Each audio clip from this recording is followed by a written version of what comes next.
Back in the kitchen, Michael Dragoo, special guest. He's brought us a special recipe. Yes, trout in champagne. Sounds excellent. Thanks for joining us as we savor the flavors and the aromas of the 18th century. Tell us a little bit more about this particular recipe. Sure, it's translated from a French cookbook, a 1755 cookbook. In the 1770s, an Englishman translates it. He turns those 4 tomes into a 1 volume. Right. This reprint, which you guys offer, is almost 600 pages, and it's by far my favorite cookbook. And I own close to 50 1700s cookbooks. And Pretty this is, easy to interpret and well, understand. like I said a little bit ago, there's over 20 pages of just sauces. It just goes into such wonderful detail. And it's not 1 or 2 of something. There's page after page of something. So it's really a nice cookbook. Excellent cookbook. Yeah. You'll find a link for this guy down in the description section. So, how are we going to? Do we need anything special for this? You know, this is it for ingredients. There's some shallots, little lemon, salt, pepper, 2 cloves. We've got butter, flour, mushrooms.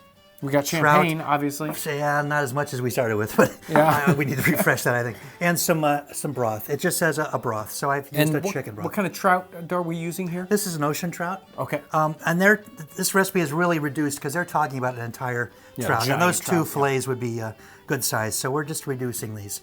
Once again, in this recipe, there are no quantities, no weights, no nothing. So they're just saying, you know, a little of this, a little of this, a little of that. So that's what we're going to start with. So, alrighty, we're going to add some butter to our pan. It calls for a brisk fire, but we don't want it to be so hot that it's burning my butter. And we're going to get that going. And it's a pretty brisk fire. We're going to add some flour to make a roux to thicken this a bit. We're going to add our mushrooms. Going to get them going. Then we're going to add our trout. We're going to let these mushrooms simmer just a little bit first. If you could hand me the champagne.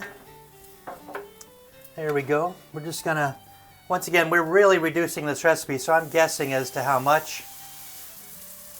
Alrighty. We've just introduced the champagne. I need some chicken broth. Thank you very much. And there we go. And I'm gonna introduce some salt, some pepper. We're going to add, it says a couple of cloves. We're going to add 1 clove since this is a reduced recipe. And that's it for spices. Okay, I'm going to add a little more of the chicken broth. I'm going to add a little more of the champagne. The trout cooks very quickly, so I don't need to have it in here very long at all. I just want these mushrooms to start releasing some of their liquid before I put the trout in.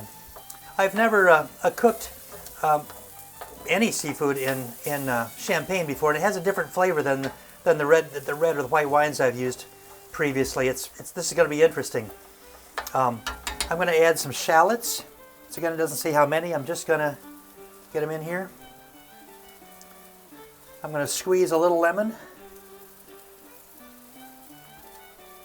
So, what do you think, Michael? Is it time for the trout? It is. Let's do this. Okay. Let's do this. I'm going to put it all in. And I'm just going to keep it moving. I don't want it to overcook. Thank you.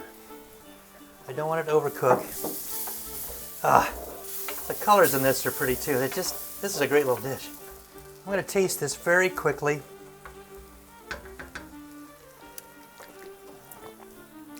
A little more chicken broth. I'm going to add a little more salt. We're just sneaking up on this, just like you would any dish you're making. You're just going to taste as you go. We do have some really good flavors and scents coming off of this. It's got a wonderful smell to it. Unexpected. I'm smelling that clove, just a single clove. The champagne is not the same smell as my wines. Right. This is different. This is refreshing. I haven't tried this before. This is a cold test drive. I've gotten more wonderful results from this cookbook than I have. If I had to own one period correct set of cookbooks, these 4 volumes would be my pick. They're so simple. You're not working with very much, but it's the take on them. It's the little twists that they do to really set these off.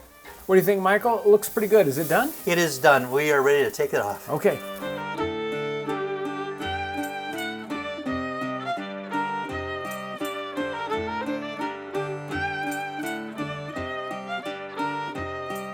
Wonderful smells. It looks great. This is served with sippets, with little toasted breads, of course, which is real common in these sorts of recipes. The parsley's just a garnish on top. It didn't call for it in the recipe. Mm. Trout. Whoa. Trout, some mild onions, and champagne, salt and pepper.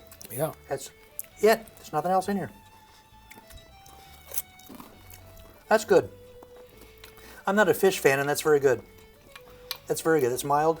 There's some excellent flavors here. Probably the only thing missing is a little nutmeg. Excellent. Yeah, excellent. I brought 2 recipes with no nutmeg. I can't believe it. Yeah. This one is so good. Thank you so much, Michael. Well, sure. Thank you. Bringing this one in. Well, excellent, excellent recipe.